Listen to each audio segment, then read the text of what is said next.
دوستو، خداوند کا کلام آپ تک پہنچا ہے۔ پلیز لائک اور شیئر لازمی کیجیے۔ God bless you.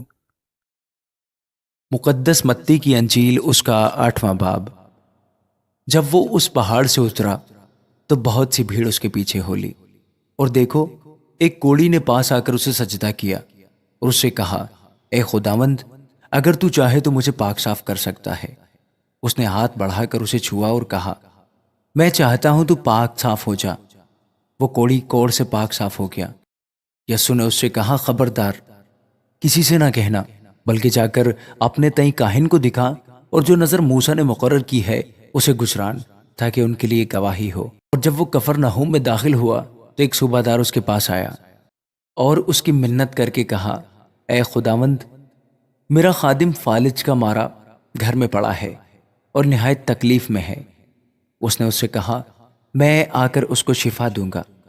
صوبہ دار نے جواب میں کہا، اے خداوند، میں اس لائق نہیں کہ تو میری چھت کے نیچے آئے، بلکہ صرف زبان سے کہہ دے تو میرا خادم شفا پا جائے گا، کیونکہ میں بھی دوسرے کے اختیار میں ہوں اور سپاہی میرے ماتحت ہیں۔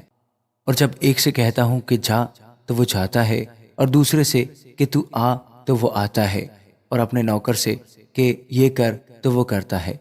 یسوع نے یہ سن کر تعجب کیا اور پیچھے آنے والوں سے کہا، میں تم سے سچ کہتا ہوں کہ میں نے اسرائیل میں بھی ایسا ایمان نہیں پایا۔ اور میں تم سے کہتا ہوں کہ بہتیرے پورب اور پچھم سے آ کر ابراہیم اور اسحاق اور یعقوب کے ساتھ آسمان کی بادشاہی کی ضیافت میں شریک ہوں گے، مگر بادشاہی کے بیٹے باہر اندھیرے میں ڈالے جائیں گے، وہاں رونا اور دانت پیسنا ہوگا۔ اور یسوع نے صوبہ دار سے کہا، جا، جیسا تو نے اعتقاد کیا تیرے لیے ویسا ہی ہو۔ اور اسی گھڑی خادم نے شفا پائی۔ اور یسوع نے پترس کے گھر میں آ کر اس کی ساس کو تپ میں پڑی دیکھا۔ اس نے اس کا ہاتھ چھوا اور تپ اس پر سے اتر گئی، اور وہ اٹھ کھڑی ہوئی اور اس کی خدمت کرنے لگی۔ اور جب شام ہوئی تو اس کے پاس بہت سے لوگوں کو لائے جن میں بدروہیں تھی۔ اس نے بدروہوں کو زبان ہی سے کہہ کر نکال دیا اور سب بیماروں کو اچھا کر دیا، تاکہ جو یسایہ نبی کی معرفت کہا گیا تھا وہ پورا ہو، کہ اس نے آپ ہماری کمزوریاں لے لیں اور بیماریاں اٹھا لیں۔ جب یسوع نے اپنے گرد بہت سی بھیڑ دیکھی تو پار چلنے کا حکم دیا، اور ایک فقیر نے پاس آ کر اس سے کہا، اے استاد، جہاں کہیں تو جائے گا میں تیرے پیچھے چلوں گا۔ یسوع نے اس سے کہا کہ لومڑیوں کے بھٹ ہوتے ہیں اور ہوا کے پرندوں کے گھونسلے، مگر ابن آدم کے لیے سر دھرنے کی بھی جگہ نہیں۔ ایک اور شاگرد نے اس سے کہا، اے خداوند، مجھے اجازت دے کہ پہلے جا کر اپنے باپ کو دفن کروں۔ یسوع نے اس سے کہا، تو میرے پیچھے چل اور مردوں کو اپنے مردے دفن کرنے دے۔ جب وہ کشتی پر چڑھا تو اس کے شاگرد اس کے سامنے ہو لیے، اور دیکھو جھیل میں ایسا بڑا طوفان آیا کہ کشتی لہروں میں چھپ گئی، مگر وہ سوتا تھا۔ انہوں نے پاس آ کر اسے جگایا اور کہا، اے خداوند، ہمیں بچا، ہم ہم ہلاک ہوئے جاتے ہیں۔ اس نے ان سے کہا، اے کم اتقادو، ڈرتے کیوں ہو؟ تب اس نے اٹھ کر ہوا اور پانی کو ڈانٹا اور بڑا امن ہو گیا، اور لوگ تعجب کر کے کہنے لگے، یہ کس طرح کا آدمی ہے کہ ہوا اور پانی بھی اس کا حکم مانتے ہیں۔ جب وہ اس پار گدرینیوں کے ملک میں پہنچا تو دو آدمی جن میں بدروہیں تھیں قبروں سے نکل کر اس سے ملے۔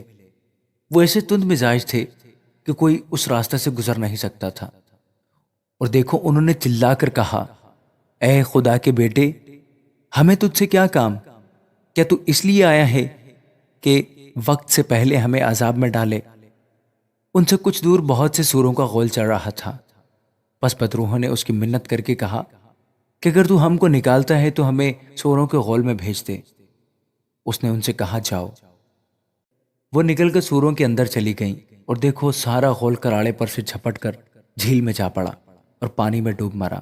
اور چرانے والے بھاگے اور شہر میں جا کر سب ماجرا اور ان کا احوال جن میں بدروہیں تھیں بیان کیا۔ اور دیکھو سارا شہر یسوع سے ملنے کو نکلا اور اسے دیکھ کر منت کی کہ ہماری سرحدوں سے باہر چلا جا۔ آمین۔